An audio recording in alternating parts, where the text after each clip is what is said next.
Welcome to another episode of Little Talks, your weekly dose of marketing news and insights from Littlefield Agency.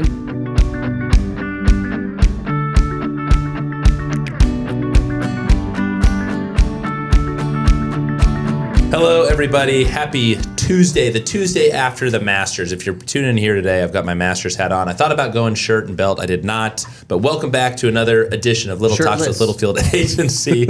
My name is Sam Littlefield. With me is my co-host, Roop, and our creative director, Mike Rocco. Mike Rocco is here with us today. We are so excited to have him here on set. If you would have been excited, you would have had this happen years ago when you started the podcast. Let's be real. Well, we knew we were getting real close to a milestone for you, so we decided to hold it. So we waited 2 years. We've held out for the milestone. Maybe 3, yeah. We've held out for 2 years. I see how it works. We used to think that Rocco didn't listen to our podcast. You actually do listen from time to time. From time to time, I skip through the small talk like this and go to what the topic is. So question, are you going to skip through this small talk? I've heard it once.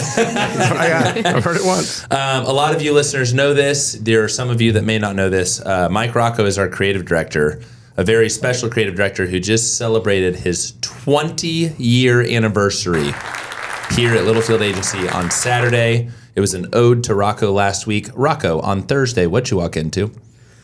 I walked into, well, I have to give Sarah props. I think she was the one who did most of it, right? Balloons everywhere. Love that. Little stuff on the TV. Pictures everywhere, kind of that went through the 20 years. And probably I'm surprised. 100 pictures. Even back in, 05, 06, 07, I guess we had cameras back then. And there were pictures from then. It was interesting, I guess, most of the Christmas pictures during the winter, my face was a little fuller. And then the summers, I was a little thinner. So I think that's been a pattern over my life. I didn't realize that. Wonder what you're down 6 pounds right now. I'm down 6 pounds. We're trending towards the summer. Yeah. It was really cool. We did a big barbecue. Rocco loves barbecue. Did a big barbecue lunch on Thursday. And it was just, I don't know, the energy on Thursday. I hate that Sarah took down the balloons, man. I like those balloons around. They're fun. Kicking the balloons around while we were walking was cool. Like, I'd be talking to Rocco and, kind of beep-bopping around, spiked a few in Chelsea's face. That was fun. That's the best part. Gotta get her on her toes here. That's what Rocco misses when he skips the small talk is Chelsea put-downs and Sarah shout-outs, which is almost every week. I get Chelsea put-downs throughout the weekend. Let's be real. His cup is filled. His cup is filled. So we're going to talk about Rocco here in a little bit. We have a couple of shout-outs. First off, Masters. You watched. Oh, man. Incredible. Unbelievable. For those of you that are not golfers, like we talked about last week, I get goosebumps thinking about it. Best final round in the history of the 89 Masters. It's just incredible. Rory McIlroy won it. Unbelievable. He's a gentleman. He's a scholar. The guy that was runner-up, Justin Rose, class act. Very much so. Handled that with grace. I posted on LinkedIn yesterday. I'd take a look at it. I gave kind of my perspective of Rory McIlroy and how it relates to us as business people. And man almighty, he put himself through the ringer on Sunday, but he came out victorious, and it was awesome. It was really, really cool. So I may have shed a tear on Sunday. See, this is the small talk I don't listen to. Right, I'll get through it. Anyway, happy the week after Masters here. I had an amazing conversation with a woman. Her name is Elizabeth. Last week, Elizabeth, want to give you a shout out here on our podcast. You're going to get this here in your inbox, obviously here, probably today's Tuesday, tomorrow, Wednesday. I just enjoyed talking to smart marketers, and she's smart. She's got a great team, and would love to continue the conversation. So Elizabeth, this is going to be a fun one, gives the great personality of our agency. We've got Sean Hubbard in-house this week. It's a good week. It's a good mid-April week. Ditch with Sean. Love that guy. Okay, enough of the small talk. Let's get into the real talk. We'll see about Just kidding. It's going to be like small talk for the next 15 minutes of Rocco. We are talking about 20 years of creative change with Rocco, our one and great topic today. Claude, I love it. So first off, Roop, I'm going to let you kick this off because here's the thing. Rocco's been here for 20 years. I've known you for a long time, my friend. And he started not at Littlefield Agency, but Littlefield Brand Development. Right. It's not true. What was it called? When I first got here, it was actually called Littlefield Inc. Littlefield I'm Inc. not kidding you. No, he's right. He's right. And I go, why do we call ourselves Littlefield Inc.? And they're like, that's our name. And I go, well, maybe the legal name, but we don't have to put that on our logo and our website and everything. And it took a couple of years to get rid of the ink. So a couple of, you know what? That is right. That sounds just about right. Yeah. And I'm going to call us Littlefield LLC now. Okay, so from Littlefield Inc. to Littlefield Brand Development to, I think we went by Littlefield for a little bit. I think that's kind of our nickname. To Littlefield Agency. Here we are. Which is what I wanted in 05, so I appreciate it. Hey, you know what? 20 years, we got there. But Roop, I want you to take this first one because I'm a little confused on your second bullet point. Yeah, so our script this week is literally 5 bullet points here. Pretty short amount of bullets because I think there's a lot to talk about on each one. And this first one says, this is not Rocco's first podcast on this floor, the 5th floor of the International Continental Building, wherever we're in here. It's a very true story, Sam. In fact, this is not my first time to be on a podcast with Rocco on this floor. Enlighten me, gentlemen. Not only that, you're not the first podcast host at Littlefield. This is true. He reminded me of this. I am the first podcast host at Littlefield. I had forgotten about this. Yeah. Yes. You might not have even been born yet. When do you think podcasts were invented? Oh my gosh. I'm going to say 2002. Oh, no, not that old. 2006. Okay. I would have said earlier. ESPN launched their podcast platform, and it was basically taking their radio shows, cutting it up on podcasts. I was like, this is really cool. And then we're like, hey, we can do our own podcast. So for our fantasy Was it called a football podcast? League, yes. Yeah, they call them podcasts. Okay. For our fantasy football league, we did our own podcast. And I was the co-host with Jason Jordan. Yep. And we did it every week for about 3 or 4 years. Seriously? Had an incredible Every intro week music. during the season. Incredible intro music. Absolutely. And I would drive, at the time I worked at Wintercom at 61st and Yale, and I would drive up here on my lunch break just to real quickly record a segment for the podcast and then go back. Yeah, we've come a long way, though. Like headphones, Yeah. microphones. If I would touch the table, everything would rattle. Do we have a picture of this or a do we have audio evidence recording? of this? Would love this. I might be We able could to probably get you a clip. I think getting a clip for this article would be really fun. So you have to understand how far Rocco has really come here, because if you're watching this on YouTube, you know we have a table and nice mics and headphones and all this jazz. Back then, we huddled inside Jason Jordan's office, taped a microphone to his desk, and no one could touch the desk or it would ruin the recording. And frequently it got animated, especially with Rocco on the mic, and we would touch the desk and we have to start over. It was a whole thing. It was a real rickshaw outfit. But we were worldwide. Worldwide. Yeah. Tens of listeners. Well, we only had 12 in the league, and we had 17 listeners. Hey, Wow. that's pretty good. Yeah. There were 5 strays. Especially And if you think reviews about- from people who we didn't know. Really? Yeah, it was something else. These like Apple App Store reviews? Yep, that's right. Wow. The format was basically we would review the previous week's blunders and make fun of those people, and then talk a lot of smack on the upcoming games and make fun of those people. There was no insights that anyone outside the league could possibly care about. Amazing. Wow. But it was amazing. really, it was fun. But people get mad when you make fun of their fantasy football lineups. Are you about to tell the Apple story? Do it. Legendary story once. There was an art director who was pacing back and forth outside the door listening to the podcast, and we were making fun of his lineup, and he literally threw an apple at me. Oh. Yep. We got it live. Yep. We got it live. Oh my gosh. Like Apple came Like a into thud? this. Yeah, hit me in the back. Hit you in the back, yeah. That's Oh my gotta hurt. gosh. Or more well- surprise. It was kind of fun. Yeah. That's what It's like, Rocco's it's just a just good team football. player, man. I'd be pissed if someone threw that one at me. Okay, well, there's I'm learning. Does my small father talk. know Nobody this? listens to Does my this. father know this? I don't know. No idea. What room did you record in? Jason's office. Amazing. Okay, Yeah, before the remodel, Yeah, yeah. totally. Okay. Just during lunch hour, though. Never, Yeah, very important. During, Very never important. during working Never. hours. Yeah, you know what? David actually might listen to this. Yeah. So speaking of, to some of our listeners, you may know this. We're family owned and operated. I bought this from my father 4 years ago, became president 5 years ago. Rocco was hired by David Littlefield. Then he had to put up with Marilee Littlefield, who's the CFO. Now he's got to put up She with was the nice one. She was the nice one. She's nice. But don't mess with her, though. now I he's, saw somebody do that once. It didn't go over well. he's dealing with me, deals with Julie. You got 20 years. Is there give us a good David Littlefield memory or story, encounter, however you want to interpret this, whatever comes to mind. Give our viewers, because a lot has changed in 20 years. Yeah. He was a great guy. I mean, Of course, obviously, I always. wouldn't have stayed if Love he wasn't, that right? man. And treated me really well. So I could tell some nice stories. He didn't have a poker face. Right? It's very true. That's very true.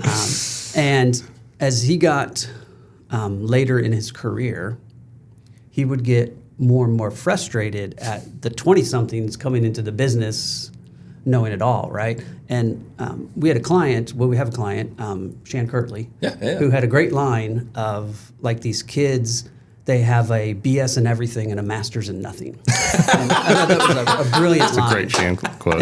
And so David would go to these meetings, and these people would speak up like they're experts and know everything. And so we were at a casino client one time, and we had presented a campaign for them that was really kind of cool and kind of edgy. And they had to run it through all of their departments to get approval. And the CEO is in the meeting, and they brought in two 20-something-year-old girls who had their boss with them, who was in the 40s. Mm-hmm. And these two girls in the meeting asked us if we could do a campaign instead of the one that they were going to buy, do one that doesn't get noticed. And we're like, what do you mean one that doesn't get noticed? And they're like, well, we're in charge of community management, and if people notice this advertising, it's for a casino, and sometimes that reflects poorly on the tribe. So we don't want the advertising to really get noticed. And the look on David's face. But the crazy thing is they said it in front of their CEO, their boss, whoever, and they all acted like it was normal, kind of like, yeah, we'd rather have advertising that doesn't get noticed. And David turned his face, and he's like looked at him sideways, and he's like, you mean to tell me you are going to pay us to do advertising that doesn't work? And they're just like, well, we're just saying we'd rather it just our customers only see it, and nobody else sees it. And he did the famous close the laptop and be like, we're done here. Yep. That became more of a theme later on in his Obviously, career. we didn't work with that client for very long. Wow. Oh my goodness. I'm trying to think. I worked at Dadford 4 years before he officially retired, 5. And I feel like that blunt, just kind of whatever was top of mind just came out of the mouth.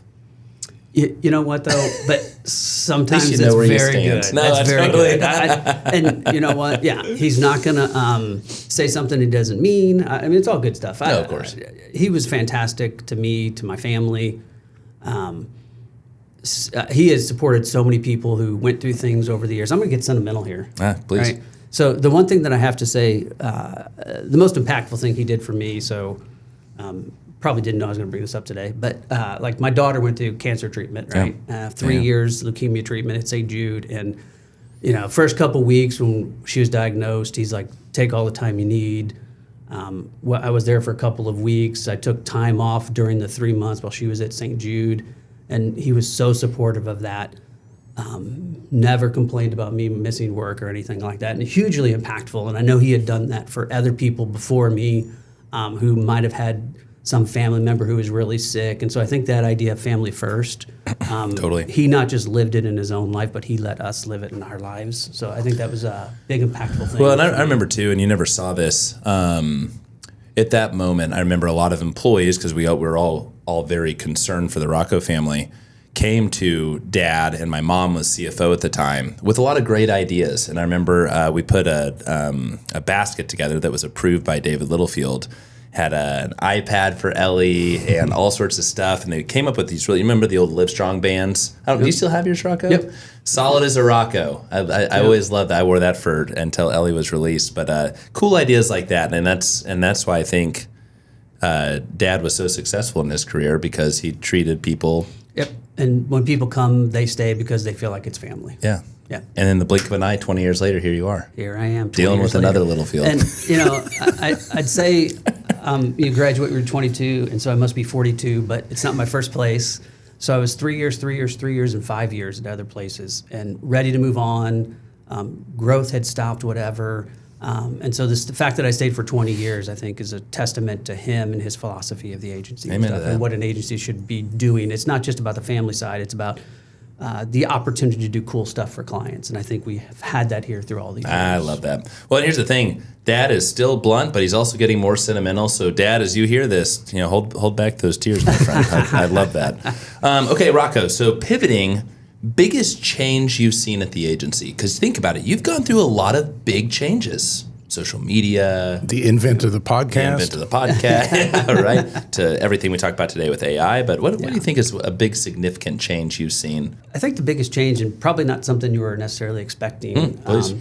but it's the speed in which we do stuff, and I just don't mean do something quickly and turn it in or whatever. I mean, we used to present 3 concepts for everything we did. So we had banner ads. We would present 3 concepts for banner ads Wow. to the client. We would have an invitation for something. We would present 3 concepts for that invitation and be layouts for all 3. So you can imagine how much longer it took to concept Oh my goodness. 3 things for everything, how much slower it was, and honestly, how much more expensive it would be. Oh, right? Lord, yeah. But that was just the way it was back then. You would always present 3, and eventually, we talked about the young people coming up and how different it was with, the BS and everything. Shan, I love but that. the idea of the speed and everything was like, well, that's good enough or that's fine, or they didn't want necessarily to have all of those choices on things that were insignificant. So we used to have maybe 8 or 9 or 10 touch points with clients. Right? Are you about to talk about the great dot slide that we show all the time? I wasn't going to talk about the dot slide, but it's that idea. I remember that slide. We would have outdoor, we'd have TV, we might have a sales collateral piece, we might have a radio spot or something like that, 8, 9, 10 things, right? And so every touch point was very important because you only had a few. And then it's like, okay, then it was 10 to 20 touch points and 30 touch points. And now how many touch points do we have? So each one is less significant, and we can't spend that same amount of time on each of those touch points. And so that's the biggest change to me is this was so important when we would do, Project X, because it was the one time we'd get to say something to a client. And now we're doing that daily for clients. That's so over and interesting. over. It's so spot on, but I've never really framed it in that way. So we did a dot slide that kind of showed the progression of here's Don't the be a red traditional- dot brand. Yeah, here's the traditional. Here's Remember Web 2.0 and how it just analytics came in, and now how many times we're changing stuff up and moving on the fly. And obviously, it's just one thing after another, and we don't do 3 concepts for hardly anything. It's like a big campaign right now. Yeah, totally. Big, we big used to upper funnel have- branding campaigns. We would have the same, if you had the same billings as an agency, you might have twice the creative staff because you had to do so many concepts and you had to lay them all out. And now we just go. That's a good point. When you, so Mike was hired as associate creative director, became creative director shortly thereafter. How many people were in the creative department at the peak? Well, at one point, there would have been 18 people in the creative department that included, an IT person, Yep. creative services manager, two traffic people. They don't exist anymore. Yeah. We had 5 art directors at one time. We only have 2 now. We had 3 writers. We only have 2. So we're doing more work than we used to do. For sure. But yeah, it's so fascinating. Well, and just for reference, 18 people in the creative department. We now have 24 employees at the agency. the good old days. The good old days. Were those, was the 18 during the time of paper traffic bags, job bags? Everything was, factory line. Yeah. Here's the job. I'm done with it. Now it's your turn to work on it. And everything was literally in a bag you passed off. I can't even. Claude, can you imagine? No, I can't. I actually can't. So When people would have file Like, folders lined Yeah. up. I was here No, for some I of that. cannot Like we're all in a imagine. meeting right now. Claude could go back to her desk and she might have 5 job bags on her desk. Oh, And easily. the next person can't have it until I'm finished. And by the way, some of those job crazy. bags may have one piece of paper in them. No. Yes. Well, imagine our printing costs at the time. Hey, but you know yeah. what? At least we had a great printer. Okay, no, that's great. So I know you've talked about that before on the podcast. Yeah, I'm sure, right? So I right. won't talk about it. So as you think about the changes and the transformations, et cetera, you've witnessed all of them, stayed relevant, you're crushing it. Here we are in the world of AI. And you and I and the exec team have had a lot of conversations last couple of weeks, months, years, et cetera, but especially in the last couple of weeks. What does AI do in the creative realm over the next year? What are you preparing for, And Rocco? how do you think it would adjust that dot slide if we had to dust it out now? Would it change? Really would it hanging change? up on the dot slide, brother. It's a classic. 75-inch TV. Yeah. Have to fill those dots. I look at it differently, and I think it's my age and probably not in the way you think. When I first got into business, Claudia, yes, it was this long ago, 1991. Jeez. I wasn't alive. That's the year I was born, by the way. The agency I worked for just got Macintosh computers for everybody. And they were on typewriters before that. And that's a big deal, right? That's a big deal. Huge deal. And so we had a keyline department that we would send the type out to go get done properly, and they would cut it out and paste it on a piece of paper on where they wanted the type to go and to do the layout, and then you'd send that out and get a lithograph, chromograph, whatever, and there were so many different people involved. Well, within a year and a half, those who didn't learn how to use that computer were dinosaurs and gone. Wow. Right? And so that keyline department didn't exist anymore. So you had to use the technology that was there. And the same with, it used to be back even up into the early 2000s, you would need a $250,000 editing suite to edit a TV commercial. And all of those people that invested that money as it got later and later in time, then that software was available on a Mac. And so then all you needed was a $2,000 computer instead of a $250,000 suite to do a TV commercial. So, we brought that in-house. Agencies brought it in-house everywhere. And all kinds of new people were learning how to edit and use those tools. And we transitioned from film to digital video. And those who didn't, again, learn that new technology were kind of gone. Yeah. I was here when media people didn't want to learn about digital media. They didn't want to buy anything on YouTube or anything like that. And so how long can that person stay around if they're not willing to learn the new technologies? And so, again, you quickly became a dinosaur. And I think with this AI stuff, it's not really that this tool is so breakthrough or revolutionary, more so than the Macintosh computer. It's just, you better embrace it, you better use it. You can't fight it, right? It's happening. So you just true. got to learn how to solve problems for the client. And I think that's the interesting thing with it. It's like, I still love the days of sitting in a room concepting and getting so much time to work on a print ad or something. And I wish I could still have that. And those who never let go of that, they've been long gone out of the business. And so I think from an AI perspective, it's just using those tools to solve client problems. It might not be a TV spot in the way it used to be a TV spot. And we don't always do the same things we've always done, but we're about solving problems. And Totally. just new ways to solve problems for clients. That's a great way to put it. I love the history. Holy cow, that is just I will say, I thought you were going to go one step further on the editing on a laptop and talk about how now, like our kids can edit full videos on their phone Yep. in seconds. And so, our editor, Brandon, and I talk about this all the time, and the way they edit is like not perfect at all. There's all kinds of flaws that are now acceptable and okay. Acceptable, exactly. And if you want to be a perfectionist in certain areas, there's still a time when something really needs to look good, but there's times when it is what it is, and you need to accept that. And if you don't, again, you're a dinosaur. Yeah, totally. It's crazy. So I have another old story for you. Please. And this is why the small talk, so people probably aren't listening anymore. Yeah, they are. They're hooked, man. It's They good. will. But it gets kind of deep in a way of like as I was going through, like when I first started out in the business, I started at a food service agency, and nobody really probably knows what that is. But we sold, we worked for big, huge brands like Weight Watchers and Kellogg's and Frito-Lay, and they're selling their products to restaurants. And so it's all food service related. There's no big retail, no TV. And I always wanted to work on TV, and that was like the thing I wanted to do more than anything. And finally, when I got to be young 30s, like, I got to do it now or I'm not doing it. So I went to a shop where I got to work on big TV spots with, $300,000 budgets and stuff to work on TV. And it's kind of like, did it. It was kind of cool, but it's just kind of like, oh man, what is this really about? The TV wasn't as satisfying as I thought it would be. And this is getting deep.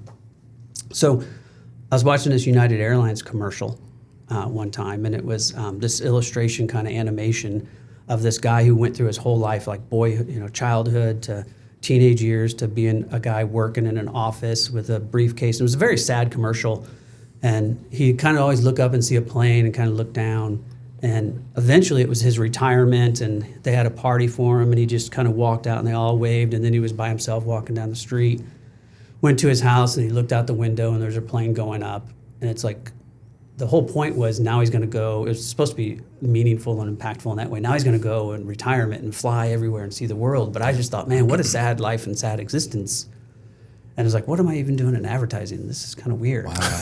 And when I was telling people at work about it, a guy looked at me and says, you know what's interesting? It was a TV commercial that made you think that way. And I thought, holy cow.